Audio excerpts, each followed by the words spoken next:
Tu crois peut-être que les femmes jouent avec le silence, les réponses froides ou la distance soudaine. Mais la vérité est bien plus dangereuse. Le jeu commence avant même que tu comprennes qu'il existe. Il commence avec quelques mots simples.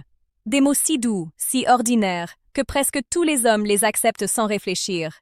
Et c'est précisément pour ça qu'ils sont puissants. Parce qu'ils ne ressemblent pas à une manipulation. Ils ressemblent à une conversation normale. Pourtant, derrière ces mots se cache souvent un test silencieux qui décide si tu vas mener la relation ou devenir l'homme qu'elle contrôle émotionnellement. Bienvenue sur le code féminin. Ici, on expose les dynamiques cachées que la plupart des hommes ne voient jamais avant qu'il soit trop tard. Alors abonne-toi maintenant, parce que ce que tu vas entendre aujourd'hui peut changer définitivement la manière dont tu lis les femmes, les relations et surtout toi-même. Chaque homme a déjà entendu ces mots. Occupé. Peut-être. Ami. Bientôt. 4 mots. 4 pièges émotionnels. Et le plus troublant, c'est qu'ils ne servent pas seulement à communiquer. Ils servent à observer ta réaction. Une femme ne découvre pas qui tu es quand tout va bien. Elle le découvre quand elle crée de l'incertitude et regarde si tu restes centré ou si tu commences à courir après sa validation. La plupart des hommes pensent que les femmes testent avec des comportements visibles, les réponses tardives, les signaux contradictoires, le manque d'attention. Mais ce qu'ils ne comprennent pas, c'est que le langage est souvent l'arme la plus discrète. Une femme intelligente n'a pas besoin de confrontation pour prendre le contrôle du cadre émotionnel. Un seul mot suffit, un mot qui va influencer ta perception sans que tu le remarques. C'est ce que les psychologues appellent le framing. Le cadrage émotionnel. Une simple expression peut modifier toute ton interprétation de la situation. Elle prononce le mot calmement, presque innocemment. Mais derrière ce mot, il y a une vraie question cachée. Jusqu'où cet homme est-il prêt à se plier pour garder mon attention? Imagine un homme qui entend constamment une femme lui dire qu'elle est occupée. Il croit qu'elle travaille beaucoup, qu'elle est stressée, fatiguée, débordée. Mais pendant qu'il cherche des excuses à son absence, quelque chose d'autre est en train de se produire. Elle observe, elle mesure. Chaque réponse retardée devient un test. Chaque excuse vague devient une expérience psychologique. Elle regarde combien de temps tu attends, combien d'énergie tu investis, combien de standards tu abandonnes juste pour rester dans sa vie. Parce qu'une femme réellement intéressée ne devient pas moins disponible, elle devient créative. Même avec un emploi du temps chargé, elle trouve 2 minutes, un message, une note vocale, un signe clair. Quand une femme veut vraiment un homme, elle ne lui donne pas de confusion. Elle lui donne de l'effort. Mais beaucoup d'hommes interprètent l'attente comme une preuve de maturité. Ils pensent que patienter les rend plus désirables, plus compréhensifs, plus loyaux. Pourtant, dans une dynamique déséquilibrée, attendre sans limite ressemble rarement à de la force. Cela ressemble à de la soumission émotionnelle. Cela dit à la femme qu'elle peut rationner sa présence. Et que tu seras toujours là. Et c'est là que le piège commence. Un homme lui écrit le matin. Aucun message. Il vérifie son téléphone à midi. Toujours rien. Le soir, il se convainc qu'elle est juste occupée. Puis, soudainement, le lendemain, elle revient avec chaleur. Un emoji. Une attention soudaine. Une voix douce. Et son cerveau s'illumine comme s'il venait de gagner quelque chose d'important. Mais il n'a rien gagné. Il a simplement été conditionné par l'absence et la récompense intermittente. C'est le même mécanisme psychologique qui rend les machines à sous addictives. Tu ne sais jamais quand la récompense arrive, alors tu continues à investir. Plus elle devient distante, plus tu cherches à regagner son attention. Et sans t'en rendre compte, tu lui remets le contrôle émotionnel. La plupart des femmes ne pensent pas consciemment « je vais manipuler cet homme », mais elles observent instinctivement une chose essentielle. Est-ce qu'il reste centré quand l'incertitude apparaît? Ou est-ce qu'il perd immédiatement son calme intérieur? La différence entre un homme respecté et un homme utilisé commence souvent ici. Et puis, il y a ce mot encore plus dangereux. Peut-être qu'on se verra. Je te dirai. On verra. La majorité des hommes entendent de la possibilité, mais en réalité, elle t'offre une suspension émotionnelle, une cage douce, une attente infinie sans engagement réel. Peut-être ne crée pas un futur, ça crée un homme en attente. Tu l'invites samedi. Elle répond avec un sourire virtuel. Peut-être. Puis, elle disparaît pendant 2 jours. Pendant ce temps, toi, tu regardes ton téléphone. Tu analyses chaque notification. Tu te convaincs d'être patient, mature, compréhensif. Mais elle, pendant ce temps, continue sa vie sans ressentir aucune urgence de te choisir. Parce qu'un homme qui attend trop facilement devient émotionnellement disponible sans valeur perçue. Quand une femme veut réellement quelqu'un, elle ne joue pas avec la possibilité de le perdre. Elle cherche à sécuriser sa place. Peut-être apparaît surtout quand elle veut garder la porte entr'ouverte sans avoir à entrer. Et c'est ici que beaucoup d'hommes détruisent leur position. Ils relancent la conversation. Ils doublent les messages. Ils deviennent encore plus gentils, plus disponibles, plus accommodants. Ils pensent réduire la distance. En réalité, ils augmentent le déséquilibre. Chaque effort supplémentaire envoyé à une femme indécise renforce silencieusement son pouvoir dans la dynamique. Tu dois comprendre quelque chose de brutal.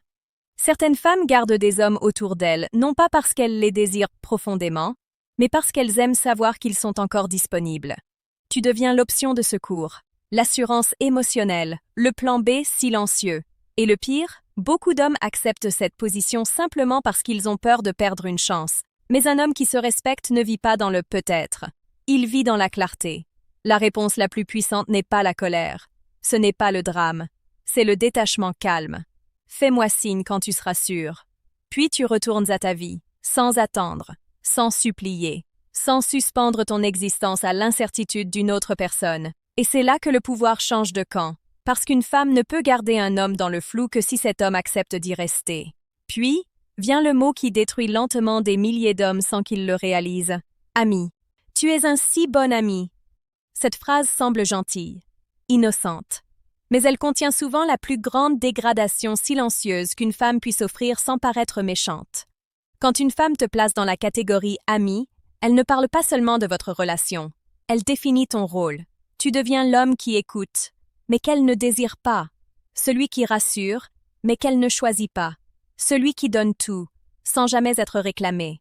Les femmes catégorisent très vite les hommes. L'homme qu'elles désirent, celui qu'elles respectent, celui qu'elles utilisent émotionnellement, et celui à qui elles racontent leurs problèmes pendant qu'elles pensent à un autre. Beaucoup d'hommes tombent dans ce piège parce qu'ils croient que plus ils donnent, plus ils deviendront importants. Ils répondent à ses messages à minuit. Ils absorbent son stress, ses peines, ses drames. Ils deviennent son psychologue personnel. Et pendant qu'ils pensent de construire une connexion profonde, elle utilise simplement leur présence comme un confort émotionnel gratuit. Elle se sent mieux après avoir parlé avec lui, puis elle va chercher l'excitation ailleurs. Parce que l'attraction ne grandit pas à travers le service émotionnel constant. Elle grandit à travers la tension, le mystère, la direction et le respect de soi. Le jour où tu deviens la solution permanente à tous ces problèmes émotionnels, tu risques d'effacer la polarité qui lui permettait de te voir comme un homme désirable. Et c'est pour ça que certains hommes restent bloqués pendant des années dans une relation floue, convaincus que leur patience finira par être récompensée. Mais l'attention sans limite crée rarement du désir. Elle crée souvent de l'habitude. Tu ne sors pas de cette zone en aimant plus fort. Tu en sors en reprenant ton énergie. Tu arrêtes d'être disponible à chaque instant. Tu arrêtes de jouer le rôle qu'elle t'a donné sans ton consentement. Tu cesses de sacrifier ta dignité pour quelques miettes d'attention émotionnelle. Et soudainement, quelque chose change. Elle ne voit plus un homme acquis. Elle voit un homme avec des limites. Un homme qui ne s'oublie plus lui-même pour rester dans sa vie. Puis arrive le mot le plus dangereux de tous. Bientôt. On se verra bientôt. Je t'écris bientôt. On fera ça bientôt. Ce mot maintient des hommes prisonniers pendant des mois, parce qu'il donne l'illusion d'un futur sans jamais créer de réalité concrète. Bientôt est une promesse sans date, une direction sans mouvement, une lumière au loin qui recule chaque fois que tu t'en approches. Tu lui demandes quand elle est libre. Elle répond avec douceur, bientôt. Une semaine passe, puis 2, puis 3. Et pourtant, la seule chose qui existe encore, c'est cette promesse vague perdue dans votre conversation. Pendant ce temps, elle continue sa vie. Elle sort, elle explore, elle rencontre d'autres possibilités, pas parce qu'elle te déteste, mais parce qu'elle ne ressent pas la peur de te perdre. Et c'est précisément ce qui permet à cette dynamique de survivre. Bientôt est souvent utilisé quand une femme veut garder l'accès à ton attention sans investir réellement dans ton existence. Tu deviens la réserve émotionnelle, le « peut-être plus tard », l'option qui attend calmement pendant qu'elle poursuit ce qu'elle désire vraiment.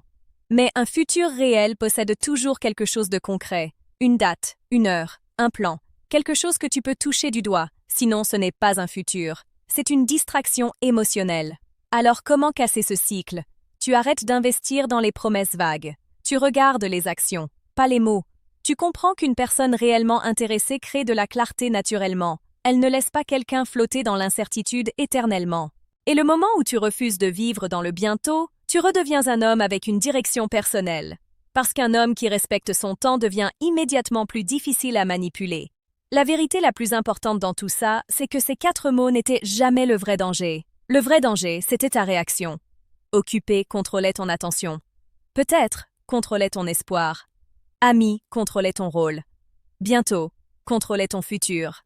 Et à chaque fois, ce n'était pas la femme qui prenait ton pouvoir.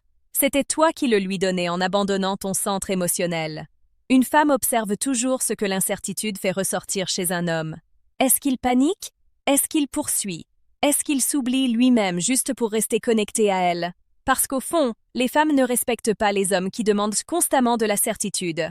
Elles respectent les hommes qui portent leur propre stabilité intérieure. Ceux qui ne se désintègrent pas émotionnellement dès que le climat change.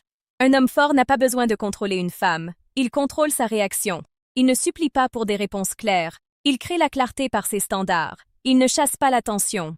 Il observe les efforts. Il ne construit pas sa valeur autour du comportement d'une femme. Et c'est là que tout bascule. Le moment où tu arrêtes de courir après des signaux contradictoires, tu redeviens dangereux. Calme. Stable. Difficile à déplacer. Une femme peut tester un homme émotionnellement dépendant, mais elle respecte profondément un homme qui reste ancré dans sa propre direction. Alors, si ces mots ont déjà eu du pouvoir sur toi, laisse cette vidéo devenir ton réveil. Choisis la maîtrise de toi au lieu du doute. Choisis les actions au lieu des promesses. Choisis ta dignité au lieu de l'espoir aveugle. Parce que le moment où tu récupères ton autorité émotionnelle, c'est le moment où plus personne ne peut jouer avec ton esprit. Tu ne dois pas devenir froid. Tu ne dois pas devenir cruel. Tu dois simplement devenir conscient. Conscient que certaines personnes utilisent l'ambiguïté pour garder le contrôle. Conscient que le respect commence par les limites que tu acceptes ou refuses. Conscient que ta valeur ne dépend jamais de l'attention intermittente d'une autre personne. Et surtout, conscient que l'homme qui maîtrise ses réactions maîtrise toute la dynamique relationnelle. Si cette vidéo t'a ouvert les yeux, abonne-toi maintenant à Le Code Féminin. Like la vidéo et partage-la avec les hommes autour de toi. Parce que beaucoup vivent encore prisonniers de ces 4 mots sans comprendre ce qu'ils leur coûtent réellement. Et rappelle-toi toujours de ça. Une femme peut tester ton calme, ton temps, ton attention et même ton espoir. Mais elle ne peut jamais contrôler un homme qui refuse d'abandonner sa propre valeur.